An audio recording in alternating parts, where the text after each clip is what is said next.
सुगंधा, तू कायच्या खोलीत गेली होतीस? अगं बघ किती रडतीये, म्हणून फक्त उचलून घेतलं तिला. तिच्याकडे लक्ष द्यायला आम्ही आहोत.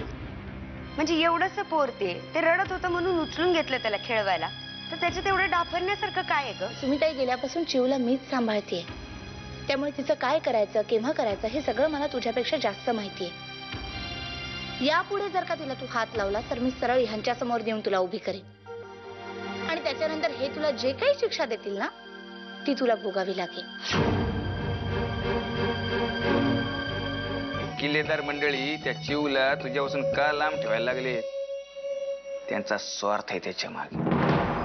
त्यांना चांगलंच माहिती, या चिवला एकदा का पंख फुटले की ती पण या इस्टेटीत वाटेकरी होणार, आणि तिची आई म्हणून तू त्यांच्या इस्टेटीत वाटेकरी झालेली त्यांना आवडणार नाही, आणि म्हणून ते आतापासून चिवला तुझ्यापासून लांब ठेवायला लागले.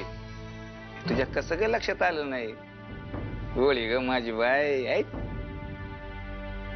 आत्याबाईंच्या मनातला गोंधळ न वाढवणं हेच त्यांच्यासाठी योग्य आहे. त्या सुगंधाला सुमित्रा समजतायत ना, मग हा गैरसमज तसाच राहू दे, हेच त्यांच्यासाठी हिताचं आहे. तुला पटतंय ना? हो, तुम्ही म्हणताय ते पटतंय मला.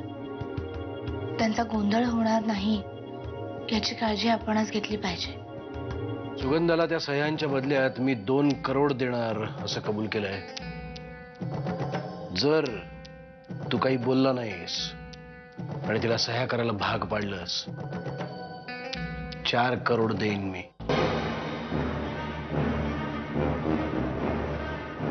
म्हणजे हे समजा मी करतोय असं म्हणायचं तुम्हाला?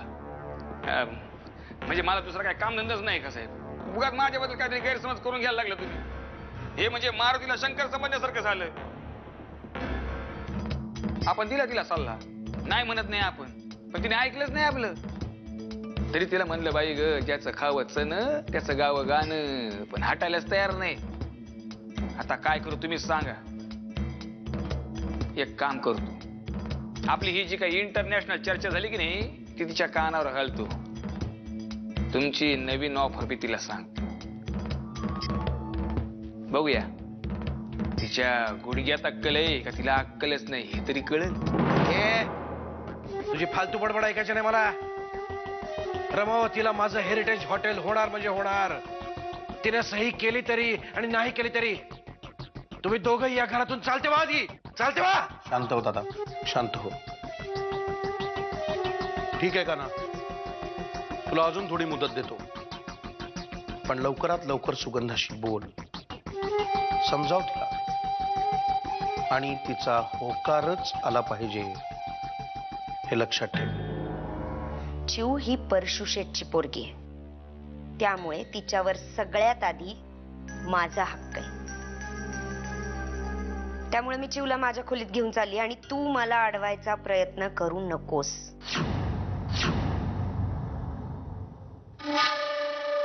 माझ्या घरामध्ये माझ्याशी या आवाजात बोलायचं नाही.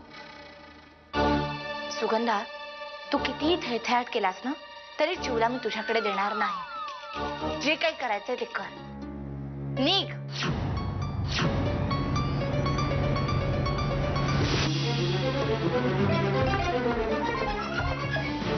खाना,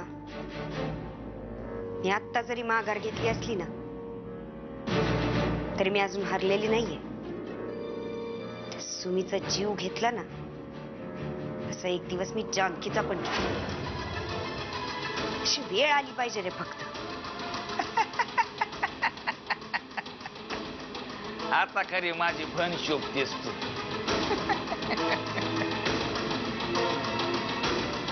पण एवढ्यात काय उद्योग करायचा नाही, सगळं शांततेने घ्यायचं.